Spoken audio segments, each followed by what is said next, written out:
Rob, can you pull up this clip by his brother, your brother? I love what he says here. This was a couple weeks ago. And a couple weeks, was it 3 weeks ago? And it's such common sense when this was happening. And I don't know if blue states understand this concept. I don't know if Newsom understands this concept. I don't know if Illinois understands this concept. I don't know if New York understands this concept. But I want to get your insight and feedback on what your brother said here 3 weeks ago. Go ahead and play this. People are more mobile, they will leave. How do we know that? Because they are leaving. Right. They have left. The people who are the most mobile are the people with wealth. Mm-hmm. And we have seen wealthy New Yorkers leave. The problem is the wealthy New Yorkers are the New Yorkers who pay the taxes. Overwhelmingly, when you look at where the revenue comes from in New York, it is paid by wealthy New Yorkers. Over 90% of the revenue comes from wealthy New Yorkers. So when the wealth leaves, it has a dramatic economic impact. And this is how cities historically have gotten into trouble. You lose the wealth, you lose the revenue, you have less revenue to provide services. Quality of life deteriorates because there are fewer services, more people leave, right? That's the downward spiral. 100%. Okay, so when you hear this, and then, I'm from California, okay? So a lot of people left California, they went to Texas. Some of them leave to Nevada. They don't necessarily come to Florida. I went to Texas, then came here. New York comes to Florida, or they go to Nashville. Why do you think blue states don't understand this basic, logical argument that your brother just made? Why do you think blue states don't understand it? Why do you think? No, I'm asking, why do you think? I don't know that they don't understand it. You think they understand it? Well, I don't know how to apportion understanding. Like, do you mean like the governors in blue states don't seem to talk the way Andrew is? No. Why do blue states not understand that you pushing your business owners out hurts the economy, costs you jobs, and they're going to go somewhere else? It's kind of like this. If you got somebody that's a hard worker working for a company, right? They show up early, they leave late, they go above and beyond. If they give you a deadline, they hit it. They hit their bonuses. They hit everything. They got great attitudes, team players, working in every possible way. They're great. You don't think there's 100 other people that would love to hire this guy this girl to go to their company? Why would you not want to keep that person in your state? Blue states, the last 3 years, have lost a lot of these types of people. Do they know it when they're doing this? Is it knowingly? What's their process when because your brother's a Democrat, right? And he's saying this as a guy that's a two-term governor himself. Well, two things. One, it shows you why labels are very limiting, right? Andrew's a Democrat. Well, what does that mean? It only means what you hear coming out of him and what he does, right? Andrew is different than most people in politics in one way that should really matter to you, okay? He is all about doing, okay?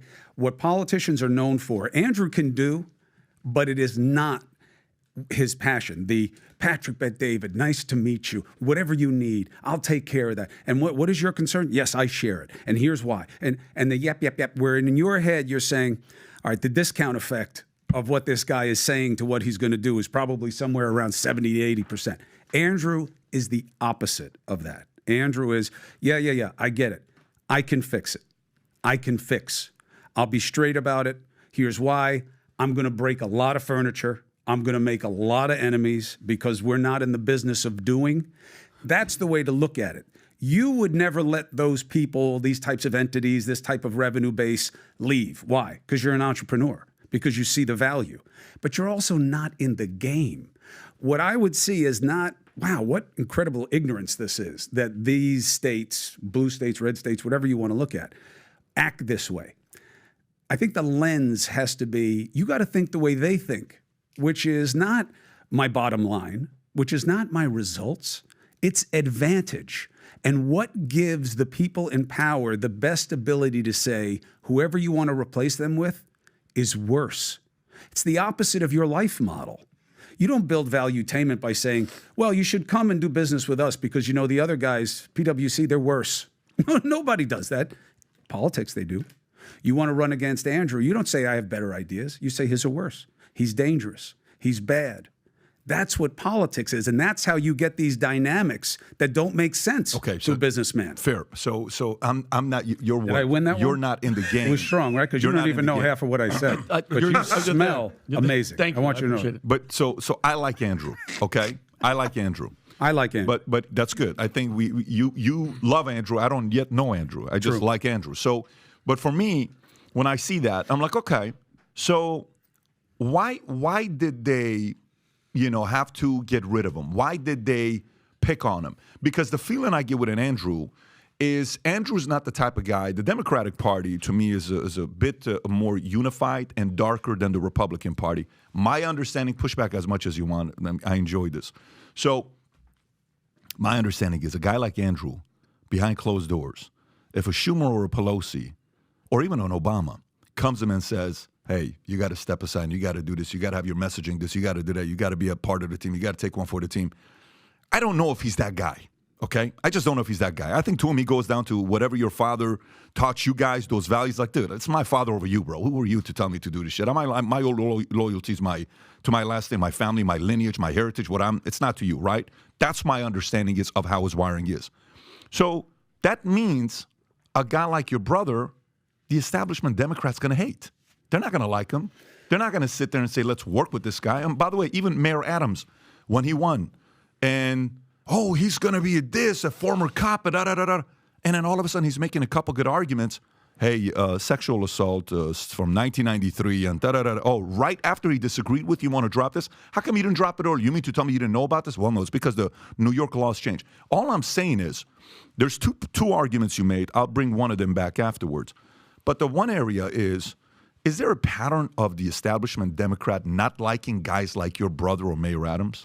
I think in the party system, you can debate. You talk to a bunch of Democrats, they'll say the GOP is cohesive. They're a pack animal. Trump has cemented that ideology, that mentality, whereas the Democrats are like herding a bunch of cats, and they don't galvanize. That's why you don't see media outlets that are as left dedicated as you see on the right in these cottage industries, because they're not as cohesive a group. But that's neither here nor there. In the party politics game, okay, there's a paradox at play. So if you like this clip and you want to watch another one, click right here. And if you want to watch the entire podcast, click right here.